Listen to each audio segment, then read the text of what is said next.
sir. We live, we back, man. Welcome back to the Golden Goose DFS experience. I am your host, Chandler Blakely, aka Goose. We are the leaders in single entry and 3 max and 20 max content, alright?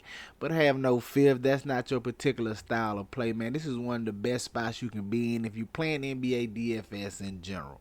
Content videos each and every day. You want to be subscribed. You want to have your notification bell on so you know when said videos and content drops. Alright, so go on and do that right now, man. Don't get left out in the cold wondering when the videos drop and having to search. Get the alert right to your phone, man. Come on, man. Searching for videos is for amateurs, man. Be subscribed. Have your notification bell on and get the alert right to your phone. Go on and do that right now. What you waiting on? Also, since you're over there clicking buttons, man, do me one small favor. Just hit that like button for your boy, man. It costs you nothing but maybe 3 seconds of your time. I know time is money. That's why it doesn't take that long. Just click that like button. Get some good karma headed your way. Some good energy, man. When you do good, you get good in return. Always remember that. Go on and hit that like button for your boys. Greatly appreciated. Thank you for tuning in. Happy to have you here. Glad you chose us today, alright? Man, this is my starting 5 series. If this is your first time here, this is where I give you 5 plays that's more than likely going to be in my player pool on DraftKings and FanDuel. And just a disclaimer, I always say more than likely because with NBA DFS, if you're new to this, man, there's always injury news. You get early scratches, late scratches, before lock scratches, after lock scratches. It just gets hectic if you're not on top of the news. So you want to be on top of the news. You want to follow your credible news source so you can get alerts and updates on injury news as soon as it happens. Because sometimes in the NBA, you get the injury news, you got 2-3 minutes to make a change. If you didn't get it, you're going to be left out in the cold. So always be alert. Have your news feeds ready so you can make adjustments as needed. But enough of that being said, man, let's give you what you came for. But before we do, we got the lineup review. Going over my best lineups from yesterday's slate. Let's talk about it. All right. Yesterday, good day on both sites, man. Doubled up across both sites. Best lineup on DK was 344. This was the $1.20 max. At the point guard spot, Jalen Brunson, 39%. Cover boy yesterday's video, man, was heavy on him. He was very solid. Didn't go crazy, but 49 fantasy points was okay at 9,300. Needed some more from him as guys like Steph had bigger performances, so you needed him at the point guard versus Jalen Brunson.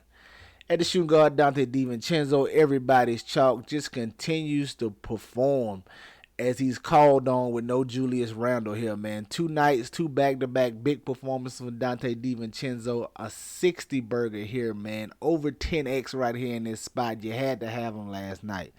At the small forward, Jason Tatum, 24% on, man. He was solid, 56 fantasy points going against the Indiana Pacers here. The story, well, I should have said this beginning, but the story last night, man.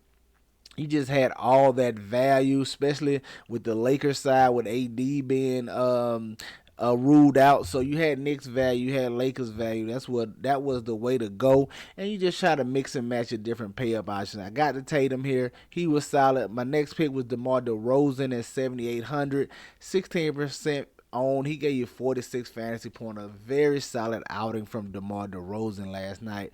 Christian Wood, I just talk about both of them here. Christian Wood and Jackson Hayes. I had this combination a lot. If you watch me, you know I said it in the past in another situation similar to this. But I was okay with Woods and Hayes because I figured between the both of them, it should be an even split or at least 40 minutes, 22, 21 apiece, something like that, with maybe Hachimura soaking up some center minutes. But I thought you could get 40 plus minutes from these two, and I was okay getting them together because a 3K guy and a 3,600 guy, that's a 6,600 player that's going to get you 40 plus minutes here in this spot. So I wanted to go right there. Hopefully they could get us 50, maybe more. They were solid enough. So you basically got a 6,600 player right here that put up 48 fantasy points. So solid outing from him. I was expecting a little bigger performance, more so from Christian Wood, but hey, we'll take it here. Like I said, 6,600 player when combining these two gave us 46 fantasy points. I'm sorry. So Definitely take that there. I had a lot of these two in the lineup. I had Wood and Hayes combination, and we're just working around that. Got to some Bruce Brown as well, going against the Chicago Bulls here, 14% on him. He gave you 41 fantasy points. And then Jonathan Kuminga at 32% on, gave you 45 fantasy points here. So 344, my highest scoring lineup on yesterday's slate on DK. Very solid. Let's go look at FanDuel, man.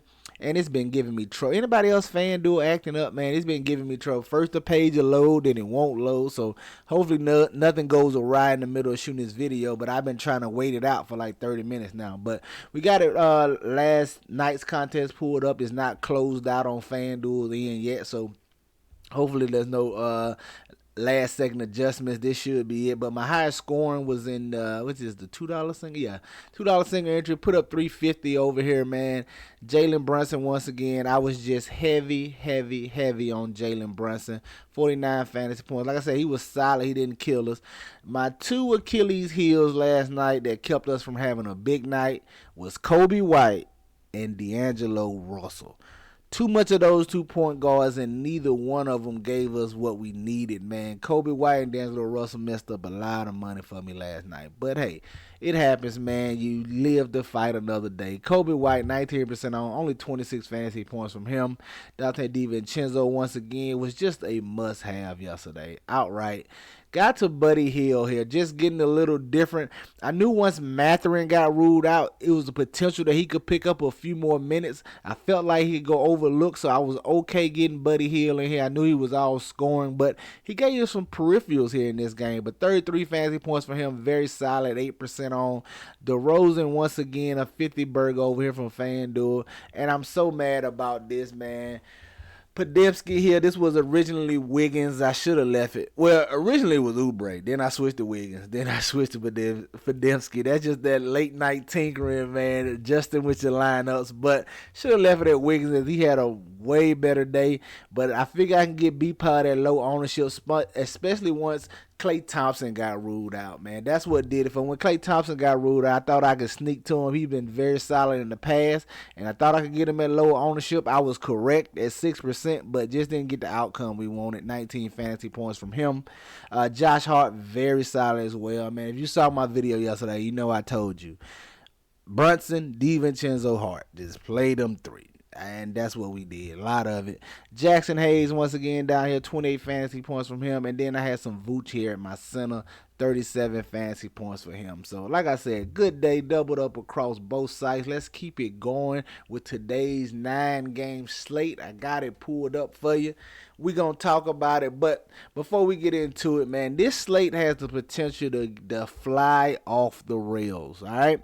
We already have Luka out, so that's going to make Dallas the value team. And I got my value pieces already highlighted, as you can see. But you also got, like, Jokic questionable, SGA questionable, Chet Holmgren questionable. Ball is already out, man. This slate, if Jokic, SGA, and Chet is ruled out, man, this slate gonna fly off the rails. You hear me? So be attention, be alert, pay attention to that news. And it's definitely going to affect some changes. But most of these plays should be good. They should not be affected unless it's some unexpected injury news. All right, let's get right into it. At the top, point guard Jaden Hardy, 4,400. Probably going to be your highest owned play today. Like I said, unless something crazy happens and you get some 3K value like Jokic being ruled out and your DeAndre Jordan stepping into the starting lineup, he'll easily be the highest on play. But right now, if everybody's in, Jokic, SJ, all them guys, Hardy's going to be your number one chalk piece, all right? 4,400 going to sign me up. It's a tough matchup against the Minnesota Timberwolves. But I like his price tag. He's going to be the starting PG. And with Luka gone, it's only 2 or 3 players out there for the Mavericks that's going to be able to get their own shot. Hardy is one, and we'll talk about the other one here in a second. But sign me up for Hardy at 4,400 regardless. All right, at the shooting guard, I want to look at Anthony Edwards. Staying in that same game, Timberwolves are heavy favorites. They're expected to blow these Mavericks out. But we've seen this spot before. We've seen countless situations like this before where a team is supposed to be getting blown out with their star out and they come out and fight.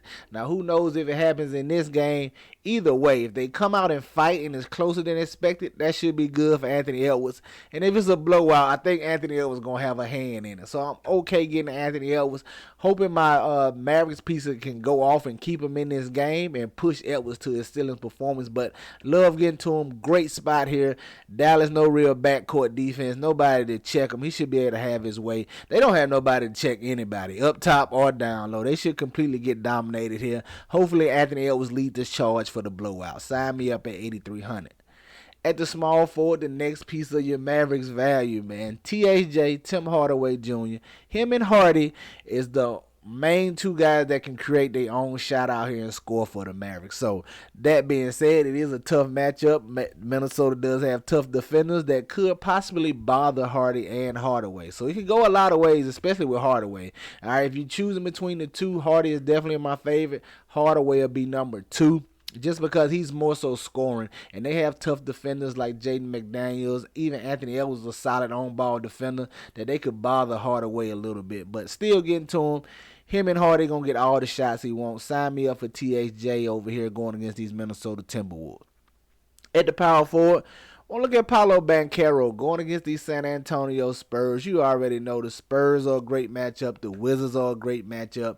The Hornets are a great matchup. You know the teams to pick on. Banchero's been playing really well here. I like him in this spot at 8,400. I think this game may be a little closer than expected just because I'm expecting a big game from my next play at the center, Victor Wembanyama. Price has crept up to 9,200.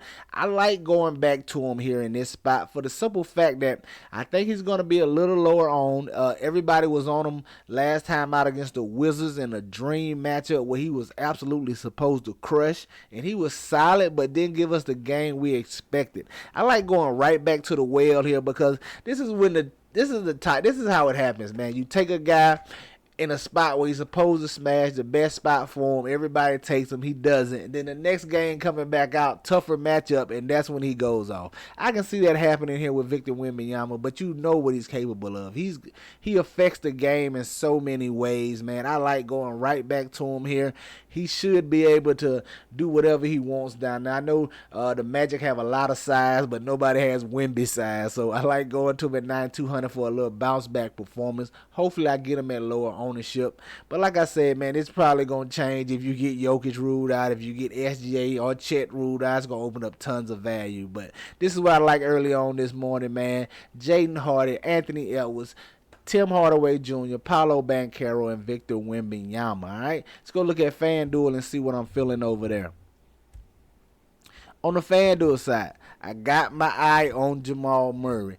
Like I said, I like him right now as it sits. The OKC Thunder typically give it up to the point guard fantasy-wise. I'm not really looking at real life, but fantasy-wise, they kind of give it up to the point guard. I like Jamal Murray here. I'm going to love him if Jokic is out. He will be the primary scorer, man. So definitely got my eye on him. He should be good either way, but like I said, he's going to be even better if Jokic sits. And it could be a situation of like dominoes falling. Let's say like SGA and Chet get ruled out. Denver may just elect the Jokic to sit Jokic just to give him a night off. Maybe. Who knows? Like I said, we have to see. Tons of injury news to come, but Jamal Murray should be good. Sign me up.